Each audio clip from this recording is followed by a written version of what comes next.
Price the lord, hallelujah. Yesu ಕ್ರಿಸ್ತನ ಹೆಸರಿನಲ್ಲಿ ನಿಮ್ಮೆಲ್ಲರನ್ನು ವಂದಿಸುತ್ತೇನೆ. ದೇವರಿವತ್ತು ವಾಕ್ಯದ ಮೂಲಕ ನಿಮ್ಮ ಜೊತೆ ಮಾತಾಡುವಂತನಾಗಿದ್ದೇನೆ.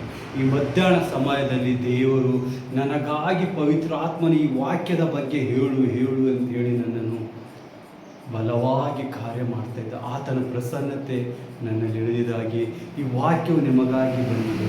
ದೇವರು ಎಷ್ಟು ಅಗಮ್ಯವಾದ ಪ್ರೀತಿ ನಮಗಾಗಿ ಮಾಡುತ್ತಾನೆ. ಆತನ ಪ್ರೀತಿಯಲ್ಲಿ ನಾವು ಎಷ್ಟಾಗಿ ನಡೆಯುತ್ತಾ ಇದ್ದೇವೆ. ಆತನ ರಕ್ಷಣೆ, ಆತನ ನಮ್ಮಲ್ಲಿ ನಡೆಯುವ ಒಂದೊಂದು ಕಾರ್ಯಗಳು ನಾವು ಹೇಳಿ ವರ್ಣಿಸಲಾಗದು. ನಾವು ಯಾವ ರೀತಿಯಾಗಿ ಒಂದು ಐಗುಪ್ತ ದೇಶದಿಂದ ಆ ಇಸ್ರಾಯೇಲರನ್ನು ದೇವರು ತನ್ನ ಸ್ವಾಕಿಯ ಮಕ್ಕಳಂತೆ ಬಿಡಿಸಿ ಕರ್ಕೋದು ತಂದ ಇಲ್ಲಿಗೆ ಕಾನಾನ್ ದೇಶಕ್ಕೆ, ಹಾಲು ಜೇನು ಹರಿಯುವ ಅಂದರೆ ಸುಖ ಜೀವನ ಆ ಪ್ರಾಂತ್ಯದಲ್ಲಿ ಎಲ್ಲವನ್ನು ದೊರಕುವಂಥದ್ದಾಗಿರ್ತದೆ. ಅಲ್ಲಿ ನಾವು ಒಂದು ಗಾಳಿಗೆ ನೋಡುತ್ತೇವೆ, ಮೋಶೆಯು ಯಾವ ರೀತಿಯಾಗಿ ಅವರನ್ನು ಐಗುಪ್ತದಿಂದ ಈ ಕಾನಾನ್ ದೇಶಕ್ಕೆ ಕರೆತರುವಾಗ ಅವರ ಮಧ್ಯದಲ್ಲಿ 40 ವರ್ಷಗಳಲ್ಲಿ ಅವರು ಏನೇನು ಕಲಿತವರಾಗಿದ್ದರು. ಅವರು 430 ವರ್ಷ ಗುಲಾಮರಾಗಿದ್ದರು. ಬಿಟ್ಟು ಕೆಲಸ ಬಿಟ್ಟರೆ ಅವ್ರಿಗೆ ಏನು ಬರ್ತಾ ಇಲ್ಲ. ಆದರೆ ದೇವರ ಪ್ರಸನ್ನತೆ ನೋಡಿರಿ, ದೇವರ ಮಹತ್ವ ಕಾರ್ಯಗಳು ನೋಡ್ರಿ, ದೇವರ ಶಕ್ತಿ ನೋಡ್ರಿ, ದೇವರ ಮಿರಕಲ್ಸ್ ನೋಡ್ರಿ, ವಂಡರ್ಸ್ ನೋಡ್ರಿ, ಎಷ್ಟೆಲ್ಲ ಸೈನ್ಗಳು ಮಾಡಿ ತೋರಿಸಿದಲ್ಲಿ. ಆದರೆ ಅದು ಎಲ್ಲ ಯಾರಿಗಾಗಿ? ನಮಗಾಗಿ. ನಾವು ಆತನಿಗಾಗಿ ಏನು ಕೊಡಬೇಕು? ಅಷ್ಟಲ್ಲದೆ ನಮ್ಮ ಹೆತ್ತ ತಾಯಿಯನ್ನು ಮರೆತರೂ ನಾನು ಮರೆಯುವುದಿಲ್ಲ ಅಂತ ಹೇಳಿದ್ದಾನೆ ಯೇಸು. ನೋಡಿ, ನಾವು ವಾಕ್ಯದಿಂದ ಹೇಳಿ ನೋಡೋಣ ಇವತ್ತಾ. ನೋಡಿರಿ, ಏಷಾಯನು ಬರೆದ ಪ್ರವಾದನೆ ಗ್ರಂಥ 39ನೇ ಸಂಧಿ 15ನೇ ವಚನ. ಒಬ್ಬ ಹೆಂಗಸು ತಾನು ಹೆತ್ತ ಮಗುವಿನ ಮೇಲೆ ಕರುಣೆ ಇಡದೆ ತನ್ನ ಮೊಲೆ ಕೂಸನ್ನು ಮರೆತಾಳೆ. ಆಮೇನ್. ನೋಡಿರುವ ಒಬ್ಬ ಹೆಂಗಸು ತನ್ನ ಹೆತ್ತ ಕೂಸಿನ ಮೇಲೆ ಮಮತೆ ಇಡದೆ, ಕರುಣೆ ಇಡದೆ ನೋಡುವಾಗ ಯಾರು ನೋಡ್ತಾರೆ? ಕರ್ತನಾದ ಯೇಸು ಕ್ರಿಸ್ತನು ನೋಡುವಂತನಾಗಿದ್ದಾನೆ. ಆಮೇನ್, ಹಲ್ಲೆಲೂಯಾ.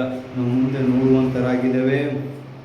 ಒಂದು ವೇಳೆ ಮರೆತಳು, ನಾನಾದರೆ ನಿನ್ನನ್ನು ಮರೆಯೇನೆ. ನೋಡಿ, ದೇವರು ಹೇಳ್ತಾನ, ಒಂದು ವೇಳೆ ನಿನ್ನ ಹೆತ್ತ ತಾಯಿಯನ್ನು, ಆ ಕೂಸನ್ನು ಮರೆತರು, ನಾನು ನಿನಗೆ ಎಂದಾದರೂ ಮರೆತಿದ್ದೇನಾ ಅಂತ ಹೇಳ್ತಾ ಇದ್ದಾರೆ ಯೇಸು. ನೋಡಿರಿ, ನಾವು ಇವು ದೇಶದಲ್ಲಿ ಏನು ಮಾಡ್ತಾ ಇದ್ದೇವೆ?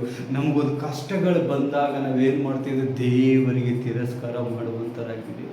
ಒಂದು ಹಿಂಸೆ ಬಂದಾಗ ನಾವು ತಿರಸ್ಕಾರ ಮಾಡ್ತಿದ್ದೆವು. ಇವಾಗ ನಾವು ಐಗುಪ್ತದಿಂದ ಬಂದ ಇಸ್ರಾಯೇಲರ ಜನರಾಗಿ ಹೋಗಿದ್ದೆವು. ನೋಹನನು ಬರುವ ದಿನಗಳು ಬರುವುದಂತೇಳಿ ಯೇಸು ಕ್ರಿಸ್ತನು ಮೊದಲೇ ಹೇಳಿದ್ದಾನೆ. ಆ ದಿನಕ್ಕೆ ನಾವು ಒಳಗಾಗಬಾರದಂದರೆ ಒಂದೇ ಇದೆ, ಸೈತಾನನಿಂದ ನಾವು ದೂರ ಆಗಬೇಕು.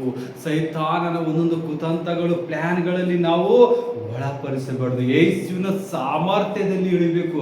ಸಾಮರ್ಥ್ಯ ಯಾವ ರೀತಿಯಾಗಿ ಬರ್ತದ? ಪ್ರಾರ್ಥನೆ ಮೂಲಕ ಬರ್ತದ. ನೀನು ಪ್ರಾರ್ಥನೆ ಮಾಡಿದಾಗ ಮಾತ್ರ ನೀನು ಎಲ್ಲ ಕಾರ್ಯಗಳಿಗೆ ಜಯಿಸುವಂತನಾಗಿದ್ದಿ. ನಾವು ಇಡೀ ಸತ್ಯವೇದದಲ್ಲಿ ನೋಡ್ತೀವಿ, ಯಾವ ಪ್ರಾಫಿಟ್ ಆಗಲಿ, ಯಾವ ಅಪೋಸ್ತಲಿಕಾಗಲಿ, ಯಾರ ಪ್ರವಾದಿಗಳಾಗಲಿ, ಯಾವ ಪಾಸ್ಟರ್ಗಳಾಗಲಿ, ಎವೆಂಜಿಸ್ಟ್ ಆಗಲಿ, ಟೀಚರ್ಸ್ ಆಗಲಿ, ಅವರೆಲ್ಲ ಏನು ಮಾಡಿದ್ದಾರೆ? ಪ್ರಾರ್ಥನೆ ಬಿಡದೆ ಪ್ರಾರ್ಥನೆ. 4 ತಾಸು, 5 ತಾಸು, 6 ತಾಸು, 7 ತಾಸು, ಇಡೀ ನೈಟ್ ಎಲ್ಲ ಪ್ರಾರ್ಥನೆ ಮಾಡ್ತಾರೆ. ಅದಕ್ಕಾಗಿ ಒಂದು ಅಂಧಕಾರ ರಾಜ್ಯದಲ್ಲಿ ಗೆಲ್ಲಬೇಕು, ಅಂಧಕಾರ ರಾಜ್ಯವನ್ನು ಮುರಿಯಬೇಕು. ಪರಲೋಕ ರಾಜ್ಯ ನಮಗಾಗಿ ಇಳಿದು ಬಂದಿತ್ತಲ್ಲ, ಆ ರಾಜ್ಯವು ಗೆಲ್ಲಬೇಕು. ಇಲ್ಲಿ ಯೇಸು ಏನು ಹೇಳಿ ಮಾತಾಡ್ತಾ ಇದ್ದಾರೆ? ನಿಮಗೆ ನಿಮ್ಮನ್ನು ತಾಯಿ ಬೆರೆತಿರು, ನಾನು ಮರೆಯಲಾರೆನೆ ಅಂತ ಹೇಳ್ತಾ ಇದ್ದಾರೆ. ನೋಡು, ಮರೆತಾರ. ನೋಡಿ, ಎಲ್ಲೂ ದೇವರು ಮರೆತಿಲ್ಲ, ಯಾರನ್ನು ಮರೆತಿಲ್ಲ, ಯಾರನ್ನು ಬಿಡುವುದಿಲ್ಲ. ಅದಕ್ಕಾಗಿ ದೇವರು ಇವತ್ತು ನಿಮ್ಮ ಜೊತೆ ಮಾತಾಡುವಂಥದ್ದು ಏನಿದ್ದಾನೆ? ನೀನು ರೋಗದಲ್ಲಿದ್ಯಾ, ಸಮಸ್ಯೆಯಲ್ಲಿದ್ಯಾ, ಚಿಂತೆಯಲ್ಲಿದ್ಯಾ, ಯಾವ್ದು ಸಮಸ್ಯೆ, ಸಾಲಗಳು ಬಿದ್ದ್ಯಾ, ಕುಡುಕುತನ, ನೆಸ, ವ್ಯಭಿಚಾರ ಇಲ್ಲದಾರದಂಥ ಒಂದೊಂದು ಕೆಟ್ಟ ಕೆಲಸದಲ್ಲಿ ಬಿದ್ದೀಯಾ? ನೀನು ಹೇಳ್ಬೋದು, ನನಗೆ ಯಾರು ನೋಡುವವರಿಲ್ಲ. ಕರ್ತನಾದ ಯೇಸು ನೋಡುವಂತನಾಗಿದ್ದಾನೆ. ಆ ಐಗುಪ್ತರು ಗುಣಗುಟ್ಟುವ ಒಂದೊಂದು ಮಾತು ನೋಡುವಂತನಾಗಿದ್ದಾನೆ. ಇವತ್ತು ನೀನು ಪ್ರೀತಿ ಸ್ವರೂಪನಾಗಿ ಯೇಸು ನಿನ್ನನ್ನು ದಿನನಿತ್ಯ ನಿನ್ನ ಜೊತೆ ಇದ್ದು ಪವಿತ್ರ ಆತ್ಮ ದೇವರು ನಿಮಗಾಗಿ ಕೊಟ್ಟಿದಾಗ ನೀವು ಮಾಡುವ ಒಂದೊಂದು ಕೆಲಸವು ಆತನ ಮುಂದೆ ಇದೆ. ನೀವೇನು ಮಾಡಬೇಕು? ಯೇಸುವಿನ ಸಮ್ಮುಖದಲ್ಲಿ ಇರಬೇಕು. ಆತ ನಿಮ್ಮ ಚಿಂತೆ ದುಃಖ ನೋಡುವಂತನಾಗಿದ್ದಾನೆ. ನೀವು ಎಷ್ಟಾಗಿ ಆತನನ್ನು ಮೆಚ್ಚಿಸುತ್ತೀರಿ, ಆ ಮೆಚ್ಚುಗೆಯಿಂದ ಮಾತ್ರ ನೀವು ಹೊರ ಬರುವಂತರಾಗಿ ಆಗಿದ್ದೀರಿ. ಎಲ್ಲಿವರೆಗೆ ನೀವು ಆತನನ್ನು ಮೆಚ್ಚಿಸುವುದಿಲ್ಲ, ನಿಮಗೆ ಬಿಡುಗಡೆ ಸಿಗುವುದಿಲ್ಲ. ಯಾಕಂದರೆ ದುಷ್ಟಾತ್ಮನು ನಿಮ್ಮ ಮೇಲೆ ಹಾವಿಯಾಗಿ ಬಂದಿರುವಂತನಾಗಿರ್ತಾನೆ. ಅದಕ್ಕೆ ನಿಮಗೆ ಜಾಬ್ ಇರಲ್ಲ, ಕೆಲಸ ಇರಲ್ಲ, ಕಷ್ಟಗಳು, ಹೆಂಡತಿ ಮಕ್ಕಳು ಸರಿಯಾಗಿ ನಿಮಗೆ ವ್ಯಾಲ್ಯೂ ಕೊಡಲ್ಲ, ಹೆಂಡತಿ ಗಂಡನಿಗೆ ವ್ಯಾಲ್ಯೂ ಕೊಡಲ್ಲ, ಮಕ್ಕಳು ತಂದೆ ತಾಯಿಗೆ ವ್ಯಾಲ್ಯೂ ಕೊಡಲ್ಲ, ಹೆಂಡತಿ ಸುಳ್ಳಾದ ಮಾತಾಡ್ತಾಳೆ, ಗಂಡ ಸುಳ್ಳಾದ ಮಾತಾಡ್ತಾನೆ, ವಂಚನೆ, ಮನೆ ಒಡಕಾಗುತ್ತದೆ, ಮನೆಯಲ್ಲಿ ಶಾಂತಿ ಸಮಾಧಾನ ಇರಲ್ಲ, ಮನೆಯಲ್ಲಿ ಎಲ್ಲ ದುರಾತ್ಮನ ಕಾರ್ಯಗಳು ನಡೆಯಲ್ಪಡುತ್ತವೆ. Hallelujah, thank you Lord Jesus ಯೇಸುವೆ. ಅದಕ್ಕಾಗಿ ನಾವು ಏನು ಮಾಡಬೇಕು? ನಮ್ಮ ಆತ್ಮವೆಲ್ಲ ಆತನಿಗೆ ಸಮರ್ಪಿಸಬೇಕು. ಆತ ಹೆತ್ತ ತಾಯಿಗಿಂತ, ಮಲೆ ಕುಡಿಸುವ ತಾಯಿಗಿಂತ ಹೆಚ್ಚಾಗಿ ನಮ್ಮನ್ನು ನೋಡುವಂತನಾಗಿದ್ದಾನೆ.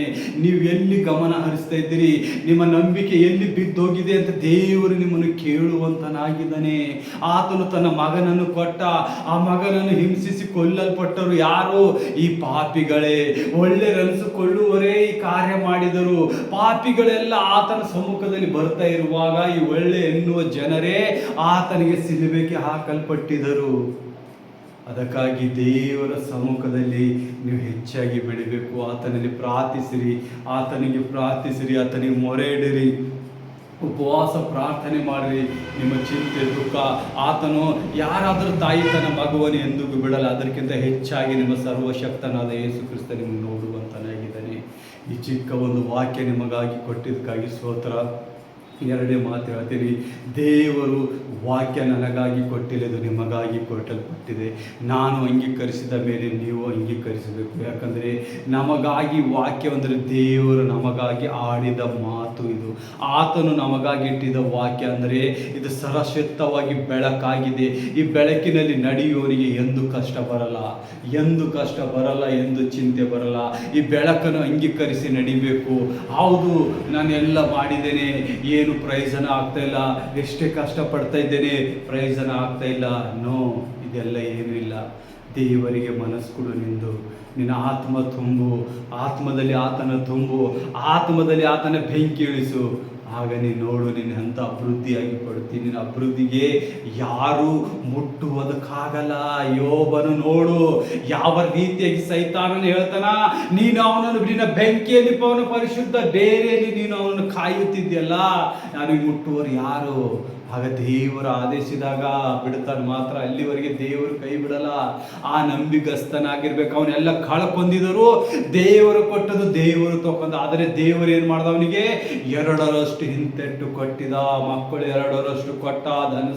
ದವ, ಬೆಳ್ಳಿ, ಬಂಗಾರ, ಆಯುಷು, ಆರಾಮ ಎಲ್ಲದರಲ್ಲಿ ಸುಖ ಸಮೃದ್ಧಿ 2ರಷ್ಟು ಬಂತು ಅವನಿಗೆ. ಎಲ್ಲಿ? ದೇವರಿಗೆ ಪ್ರಾರ್ಥನೆ, ದೇವರಲ್ಲಿ ಪ್ರಾರ್ಥನೆ, ದೇವರಲ್ಲಿ ಭಯಭಕ್ತಿ, ದೇವರ ಮಾರ್ಗದಲ್ಲಿ ನಡೆಯುವುದು. ಇವತ್ತು ನಾವು ಎಲ್ಲರೂ ದೇವರಿಗೆ ಮನವಿ ಮಾಡಿ ನೀವೆಲ್ಲರೂ ದೇವರ ಮಾರ್ಗದಲ್ಲಿ ನಡೀಬೇಕಂತ ಹೇಳಿ ನಾನು ಬೇಡಿಕೊಳ್ಳುತ್ತೇನೆ. ಯೇಸುವಿನ ವಾಕ್ಯದ ನಿಮ್ಮ ಹೃದಯದಲ್ಲಿ ಮುಟ್ಟಲಿ. ಚಿಕ್ಕ ಪ್ರಾರ್ಥನೆ ಮಾಡೋಣ. ತಂದೆ ಅಪ್ಪ ಯೇಸುವೆ, ಈ ಮಕ್ಕಳ ಒಬ್ಬೊಬ್ಬರ ಹೃದಯದಲ್ಲಿ ಆಳವಡಿಸಿ, ನಿನ್ನ ತಂದೆ ತಾಯಿಯನ್ನು ಮರೆತರು ಸ್ವಾಮಿ, ನಿನ್ನ ಮರೆಯಲಾರದಂಥ ದೇವರಾಗಿದೆ ಸಪ್ಪ. ಈ ಮಕ್ಕಳನ್ನು ಕುಂದು ಕೊರತೆಗಳು ನೀಗಿಸಿ ಸಪ್ಪ, ಇವರಿದ್ದೆಲ್ಲ ಚಿಂತೆ, ದುಃಖ, ಭಾರಗಳು ನೀಗಿಸಿ ಇವರಲ್ಲಿ ಬಲಪಡಿಸಿ ಕಾರ್ಯ ಮಾಡಿ ಯೇಸುವೆ. ಇವರೆಲ್ಲರಿಗೂ ಆರೋಗ್ಯ ಕೊಟ್ಟಿದ್ದಕ್ಕಾಗಿ ಸ್ತೋತ್ರ. ನೋಡುವ ಒಂದೊಂದು ಮಕ್ಕಳ ಮೇಲೆ ಅಭಿವೃದ್ಧಿ, ಇಲ್ಲಿದ್ದೆಲ್ಲ ಮಕ್ಕಳ ಮೇಲೆ ಸುಖ ಸಮೃದ್ಧಿ ತುಂಬಿಸಿ ಸಪ್ಪ. ಎಲ್ಲ ಕೇಳಿಂದ ತಪ್ಪಿಸಿ ಸುಖ ಸಮೃದ್ಧಿಯಿಂದ ಕಾರ್ಯ ಮಾಡಿದ್ದಕ್ಕಾಗಿ ಸ್ತೋತ್ರ. Thank you Jesus. ಒಂದೇ ನಾಮದಲ್ಲಿ ಬೇಡ್ತೇನೆ ಜೀವಳ ತಂದೆ. Amen, amen. God bless you.